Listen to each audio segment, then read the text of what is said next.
నమస్తే రమగారు. నమస్తే జయ. ఒక ఊర్లో శ్రీనగరం అనే ఊళ్ళో ఒక విలాసపురం అని ఒక పెద్ద మహారాజ్యం ఉందట. ఈ శ్రీనగరం అనే దేశంలో విలాసపురం అని మహారాజ్యం. ఈ విలాసపురానికి ఒక రాజుగారు ఉండేవారు. ఆయనకి కమలప్రభని చాలా సౌందర్యవతి అయిన భార్య ఉండేదట. చాలా సంతోషంగా ఉండేవాడు. కొంచెం 45-47 ఇయర్స్ వచ్చేసరికల్లా ఆయనకి కొంచెం వృద్ధాప్యపు సూచనలు కనపడేవి మొహం మీద. జుట్టు కొంచెం తెల్లబడింది, ముంగురులు తెల్లబడతాయి. చాలామందికి ముందు జుట్టు తెల్లబడుతుంది కదా. ఆయన అద్దం చూసుకున్నప్పుడల్లా ఆయనకి బెంగ వచ్చేది. ఏమిటి ఇలా ముసలాండి అయిపోతున్నాను నేను? ఈ ముసలి మొహంతో భార్యను సమీపించడానికి సిగ్గుగా ఉండేది ఆయనకి. భార్యాభర్త ఓ ఇంట్లో ఉండరు రాజులు. ఆవిడ అంతఃపురం వేరు, భవనం వేరు. ఈయన 2 రోజులకి, రోజు విడిచి రోజు 3 రోజులకు ఒకసారి ఆవిడ దగ్గరికి వెళ్తూ ఉండేవారు. అలాగే జరిగేవి అప్పట్లో. ఈ వ్యవహారంలో ఆ భార్యను చూడడానికి ఆయనకి సిగ్గుగా ఉండేది. ఎవరైనా ఈ ముదిమిని పోగొట్టే వైద్యుడు దొరుకుతాడా అని ప్రయత్నం చేసేవారు. ప్రయత్నం చేసే మంత్రులంతా ముదిమి వయసుతోటి వస్తుంది, ఇవాళ మీరు పెద్దవాళ్ళైతే మీకంటే 10 ఏళ్ళు చిన్నదైన రాణిగారు ముసిలిది అవ్వదు, ఆవిడే అవుతుంది సహజంగానే. అయినా కూడా ఈయనకి కొంచెం దిగులుగా ఉండేది, ఎప్పుడు అద్దం చూసుకుంటూ ఉండేవాడు. అయితే ఏమైందంటే రాజుగారికి ఇలాంటి ఉద్దేశాలు ఉన్నాయని తెలుసుకుని అజరుడు అనేటువంటి ఒక డాక్టర్, ఒక వైద్యుడు, భిషగ్వరుడు అని రాస్తారు. ఆయన ఏమన్నాడంటే మీ ముదిమిని పోగొట్టేస్తాను నేను అన్నాడు. అనేసరికల్లా ఆయన చాలా ఉత్సాహం వచ్చింది. ఏం చేయమంటావు చెప్పు, ఏం కావాలి, దీనికి పులిపాలు కావాలా, సింహం పాలు కావాలా, ఏనుగు దంతం కావాలా అన్నీ అడిగాడు. ఆయన అన్నాడు ఏం అక్కర్లేదు, మీరు ఒక 6 నెలలు భూగృహంలో ఉండాలి ఏకాంతంగా, నేను ఒక్కడే చూస్తాను మిమ్మల్ని, నేనే మీకు వైద్యం చేస్తానన్నాడు. అవన్నీ ఎక్కడ కుదురుతాయి అలా రాజు ఒప్పుకున్నాడు. ఎగిరి గంతేసి ఒప్పుకున్నాడు.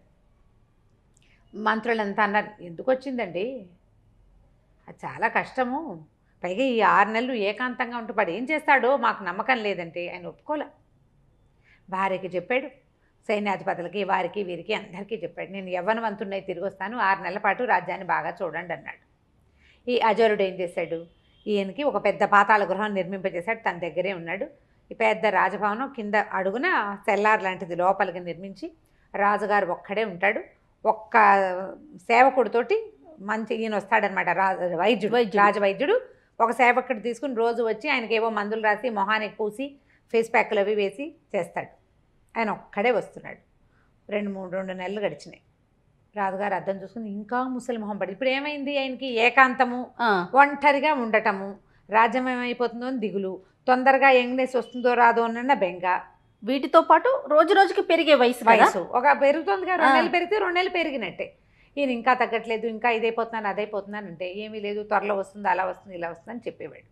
ఈ 2 నెలల్లో ఈ అజరుడు ఏం చేశాడంటే రాజుగారంతా ఎత్తు పొడుగు ఉండి కాస్త అటు ఇటుగా మొహకవళికలు రాజుగారిలాగా ఉన్నవాడి కోసం వేటాడాడు రాజ్యం అంతా. 3 నెలలు తిరిగేసరికి ఒకడు దొరికాడు. రాజంతే ఎత్తు పొడుగు, అంతే మనిషి, అంతే లావు, తర్వాత మొహం అది దాదాపుగా అలాగే ఉంది షేపు. రాజుకి 48-49 సంవత్సరాలు వచ్చినాయి. వీడు ఒక 25 ఏళ్ళవాడు, బిగువుగా ఉంటుంది స్కిన్ అది కదా. సరే ఏం చేశాడు, 3 నెలలు తిరగగానే రాజుగారిని సంహరించి సముద్రంలోకి తోసేశాడు. ఆ ప్లేస్లోకి తను ఏ కుర్రవాడిని అయితే రాజు లాగా ఉన్నవాడిని పట్టుకున్నాడో వాడిని ప్రవేశపెట్టాడు.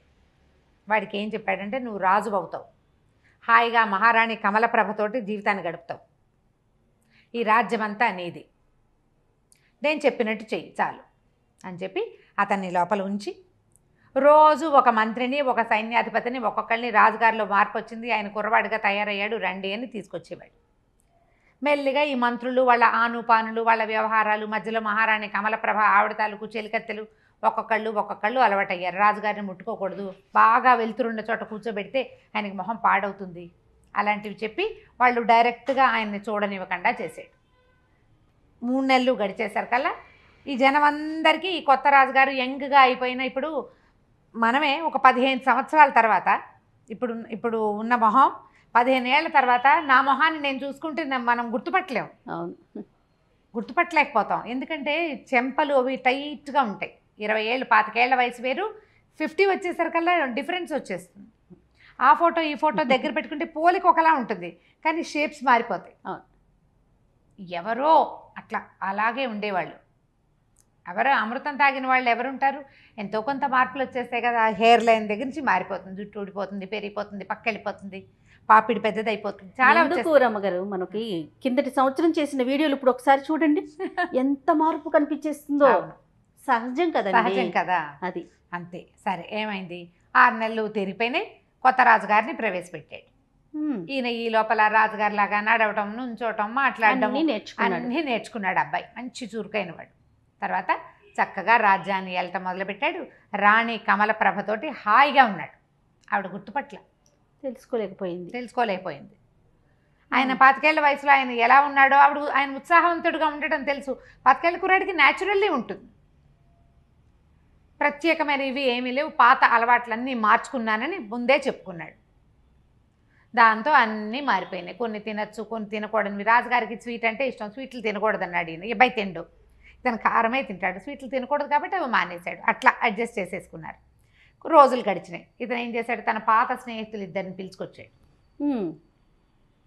ఆ ఇద్దరు స్నేహితులకి చక్కగా 2 గ్రామాలు 4-5 గ్రామాలు అవి ఇచ్చి వాళ్ళని కూడా తనతో సమానంగా చేసి వాళ్ళని తన పక్కన పెట్టుకున్నాడు. ఈ అజరుణ్ణి మాత్రం వీడు మోసగాడు, చూడండి, రాజుని చంపి తనని ప్రవేశపెట్టాడు. ఆయనతో క్లోజ్గా ఉండేవాడు కాదు, కొంచెం పక్కకు పెట్టేవాడు. తెలివిగలవాడు. సరే కొద్ది రోజులు గడిచేసరికల్లా అజరుడి కొళ్ళు మండిపోయింది. వీడేమిటి, నేను నిలబెట్టిన బొమ్మ వీడు వేషాలు వేస్తున్నాడని ఒకరోజు నిలదీశాడు. ఏంటి నువ్వు వేషాలు వేస్తున్నావు అన్నాడు. అనేసరికల్లా ఈయనేమన్నాడు, నువ్వు ఇచ్చిన జీవితమే ఇది, నిజం. అయినంత మాత్రాన ఏది ఇప్పుడు నువ్వు బయట పెట్టవు. నిన్ను నాతో ఉంచుకొని నిన్ను బతికి ఉండనిచ్చాను, నువ్వు సంతోషించు, దానికి నీకు అవసరమైంది ఇస్తాను, అంతేగాని నా రాజుకి నీ చేతిలో కీలుబొమ్మగా చేసుకోవాలని చూడకు. నేను ఇవాళ ఇక్కడ ఉండటానికి నువ్వు ఉపయోగపడ్డావు అంతే, నువ్వు కాకపోతే ఇంకోటి తెచ్చేవాడు నన్ను ఇక్కడికి అనేసరికి అజరుడు ఒళ్ళు మండిపోయింది. కానీ బయట పెట్టే మార్గం తనకి లేదు. తన జీవితం వాడిని పాడు చేస్తే తను మొత్తానికి నాశనం అయిపోతుంది, అంతే కదా. అందుకని అక్కడక్కడే తిరుగుతూ ఉండేవాడు. ఒకనాడు ఈ రాజు, అతని తాలూకు 2 స్నేహితులు, 2-3 మంత్రులు ఈ అజరుణ్ణి కూడా తీసుకుని ఒక చోట షికారుకి వెళ్ళారు. అట్లా నడిచిపోతుంటే పైనుంచి నీళ్ళు వస్తున్న ఒక చెరువులో, పైకి ఎక్కడి నుంచో ఆ చెరువులోకి నీళ్ళు వస్తాయి, బంగారు కమలాలు కొట్టుకొచ్చినాయి. అందరు కేరింతలు కొట్టారు. అయ్యో అయ్యో ఏదో పువ్వులు వస్తున్నాయి, చుట్టూ బంగారంగా ఉన్నాయని. ఈయన నీటిలోకి దూకి పువ్వులు చేత్తో పుచ్చుకున్నాడు. సంతోషించి అజరుణ్ణి అన్నాడు, అజరా నువ్వు ఈ పువ్వులు ఎక్కడి నుంచి పుట్టుకొస్తున్నాయో అక్కడ చూసిరా అని పంపించాడు. మిగిలిన వాళ్ళంతా అజరుడిని తన మీద ఆపేక్షతో పంపించాడని భావించారు. అజరుడు తను ఏదైనా సంహరించడానికి పంపాడేమోనని భావించాడు. ఇక మరి రాజాజ్ఞ, ఒక ఒంటరిగా ఉన్నప్పుడు నువ్వు చెప్తే నేను చేసేది ఏమిటి అన్ను, ఇక్కడ ఇంతమంది ఉన్నారు కదా, ఏం అనలేకపోయాడు. అజరుడు నడవటం మొదలుపెట్టాడు. అతను దూరంగా వెళ్ళటం చూసి వీళ్ళంతా రాజకోటలోకి వెళ్ళిపోయారు. ఈ నడిచి ముందుకు వెళ్ళిన అజరుడు చాలా దూరం వెళ్ళాక ఒక పెద్ద మర్రి చెట్టు కొసన వేళ్లాడుతున్న ఒక మానవ కంకాళం కనపడింది అతనికి. తను అక్కడికి వెళ్ళాక చిన్న మబ్బు బట్టి వాన పడింది. వాన చినుకులు కొన్ని ఈ కంకాళం మీద పడుతున్నాయి. కంకాళం మీద పడినటువంటి వాన చినుకు నీటిలో పడంగానే బంగారు పుష్పం అయిపోతాం. అబ్బా, ఆ పుష్పమే పైనుంచి కొట్టుకొచ్చి ఈ చెరువులోకి వస్తాం. నేను ఆశ్చర్యపోయాడు. ఏమిటి వీడికి, ఎవడిది మానవ కంకాళం, మనిషి కనపడుతున్నాడు, డెడ్ బాడీ, అస్థిపంజరం లాంటి కంకాళం, అస్థిపంజరం, మానవుని అస్థిపంజరం మనకు తెలుస్తుంది కదా, దాని తల అన్నీ కనపడుతున్నాయి. ఏమిటి విషయం, ఎలా సాధ్యం అని చెప్పి ఏం చేశాడు, ఏమనుకున్నాడు, చూద్దాం ఏమవుతుందోనని ఆ చెట్టెక్కి ఆ కంకాళాన్ని నీటిలోకి తోసేసి దిగి నడుచుకుంటూ వెళ్ళిపోయాడు. మళ్ళీ వెనక్కి వచ్చాడు రాజుగారి దగ్గరికి. ఆయన అడిగాడు, రాజు అజరా కంకాళం కనపడిందా? కనపడింది అన్నాడు. చాలా చిత్రమైన చోటు కాదు అది అన్నాడు. చాలా చిత్రంగా ఉంది, ఏమిటో ఆ ఆశ్చర్యానికి కారణం తెలియదు. నేను కంకాళం పడేస్తే ఏదైనా జరుగుతుందేమో అనుకున్నా, కానీ ఏమీ జరగలేదు. ముందు మాత్రం నేను చూశాను, దాని మీద నుంచి పడినటువంటి నీటి బిందువులన్నీ బంగారు పువ్వులు అయిపోయినాయి.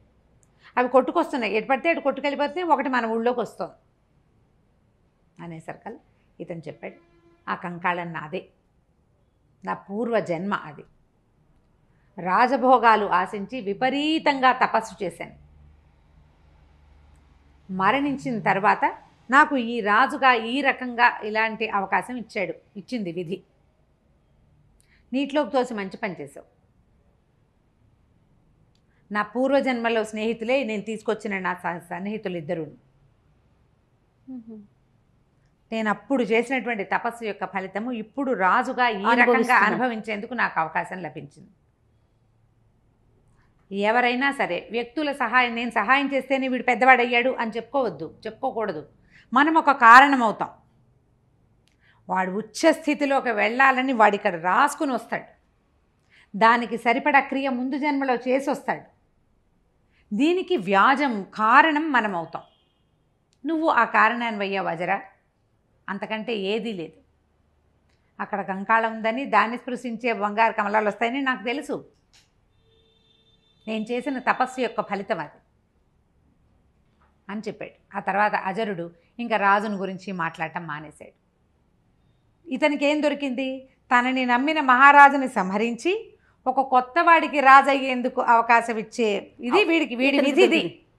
ఆ తర్వాత అంతకుముందు మామూలు వైద్యుడు, ఇప్పుడు రాజవైద్యుడు బాగా సంపాదించుకుని హాయిగా ఉంటున్నాడు. వీడి సంపాదన ఇలా పెట్టాడు దేవుడు. దేవుడు అంటే విధి. ఇవన్నీ కూడా మనం ముందు చేసుకుని వస్తాం. అందుకు ఇప్పుడు సరి అయిన క్రియ చేయి. ఈ జీవితంలో మనకి ఏం చెప్పబడిందో, మనం ఏ ధర్మాన్ని అనుసరించాలని మన పూర్వులు పెద్దవాళ్ళు, మన ధర్మం ఏది మనకి బోధించిందో అది చెయ్యి. ధర్మేతర కార్యాన్ని చేయొద్దు. ధర్మానికి అమెండ్మెంట్స్ చాలా ఉంటాయి. ఆ అమెండ్మెంట్ తెలుసుకో. నువ్వు ఇది చేయలేకపోతే దానికి తగింది చెయ్యి. అబద్ధం చెప్పద్దు. నువ్వు అబద్ధమే చెప్పాల్సి వస్తుంది. అప్పుడు మౌనంగా ఉండు. అదేదో పూజ చేయాలి, రోజు నిత్యము ఆరాధన చేయాలి. నువ్వు చేయలేవు. పొద్దున్న లేచి సూర్యుడికి దండం పెట్టు. ప్రతిరోజు చిన్న మార్పులు చేసుకోమంటున్నారు, అంతేనండి? అంతే. ధర్మాచరణ ముఖ్యము. నువ్వు సరి అయిన క్రియ చేస్తే నీ తర్వాత జీవితం కూడా సరి అయినదిగా పరిణమించేందుకు అవకాశం ఉంది. నేను కథ చెప్పాను, కానీ మనకి వేమన పద్యాలతో సహా ప్రతిదీ ఇదే చెప్తుంది. అంతే. మనం ఏట్ల మధ్య దొండగింజ పెట్టాం, దొండ మొక్క పెట్టాం, దొండకాయలు కాస్తుంది. చేతి దొండ పెట్టావనుకో ఏం కాయ కాస్తుంది? కూర వండుకోగలమా మనం? చేతి దొండే కదా. అంతే కదా. సరి అయిన విత్తనాన్ని నాటితే సరి అయిన చెట్టు మన విత్తనంలో ఉంది. మనం అది సరి అయిన క్రియ చేయాలి. కుకర్మలకి వెళ్ళద్దు.